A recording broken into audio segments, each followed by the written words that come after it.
Here to walk us through it is the Tasmanian Senator Richard Colbeck. Senator, great to have you on the program with us. You're a good mate of Jeremy Rockliff's. How's he coping, and have you talked to him? G'day, Steve. Yeah, I was in touch with Jeremy overnight. He's obviously, doing it pretty tough. It's a significant blow that's been he's been subjected to, and it's a completely unnecessary one, I have to say. I mean, an absurd situation where the Labor Party think that they can dictate to the Liberal Party who the leader is. That's what's happened here. And it's one of the more inept things that I've seen in politics perpetrated by Dean Winter, who just a couple of days before moving this motion had his opportunity to put an alternative plan to Tasmania in his budget and reply, and all he rolled out was a laundry list of complaint, no real solutions. He's happy to pass the budget, and then moves a motion of no confidence in the Premier, because the only thing that he wants to do is remove the most popular politician from the leadership of the Liberal Party, in Jeremy Rockliff, to make his job easier. He's not prepared to govern in his own right. I mean, he's proved himself to be the ultimate hollow man with this action that he's perpetrated in the last few days. What's next, do you think? Well, unless Dean Winter's prepared to walk back the situation that he's put us all in. Nobody wants this election. This is Dean Winter's election. Let's make that absolutely clear.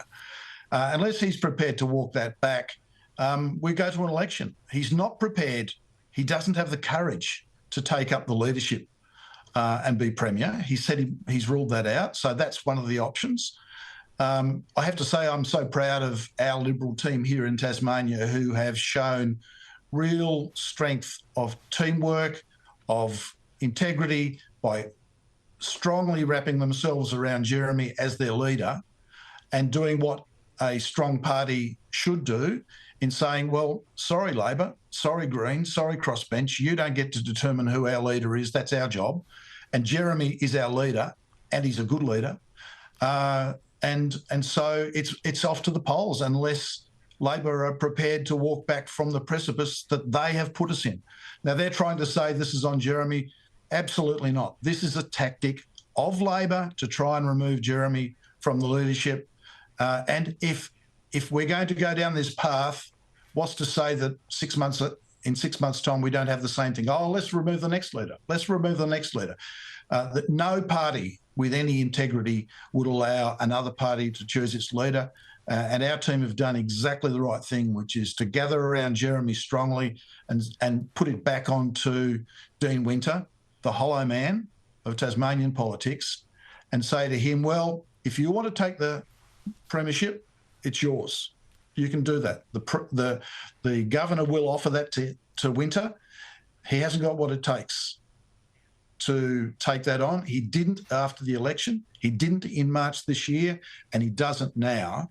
This is just a feeble, miscalculated attempt to try and make us change our leader, and I'm so proud of our team that they haven't fallen for it.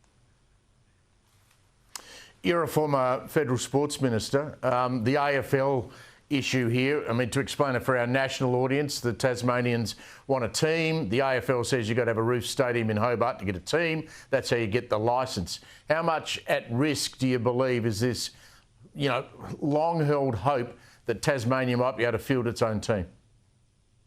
Well, clearly it is at risk because some of the timelines that have to be hit fall within the period that we might be in an election. So another act of harm to Tasmania caused by Dean Winter's ill-thought-out process, just an act of harm to the state, not necessary. And we all know, no team if there's no stadium. That's the deal. The deal with the AFL says, if you want a team, it comes with a stadium. That's the national model. That's what we're looking for. And the viability of the team is impacted if there's no stadium. And the Tasmanian management of the AFL team have said that. The team is not economically viable if you don't have a stadium. So, I mean, these things go together intrinsically. Those people who say that they can go back to the AFL and renegotiate, I mean, it's fairyland stuff. The deal is signed by the Tasmanian government If you want a team, it comes with a stadium. Jeremy and his team, and in fact Labor, have said, yeah, okay, we accept that. That's what we're going to do. And so the process from now over the next few weeks was to get on with approving the process to start building that stadium so we can hit the timelines for the team coming into the competition in 2028 and the stadium being available in the next season. I mean, we need to get on with this. It's an important piece of economic infrastructure for Tasmania. 10% of Tasmania's economy, 10% is visitation, tourism.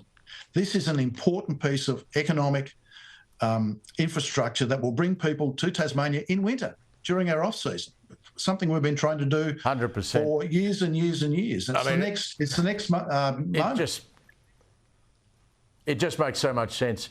Senator Colbeck, great to catch up with you. Thank you very much. Good luck with keeping Tasmania on the straight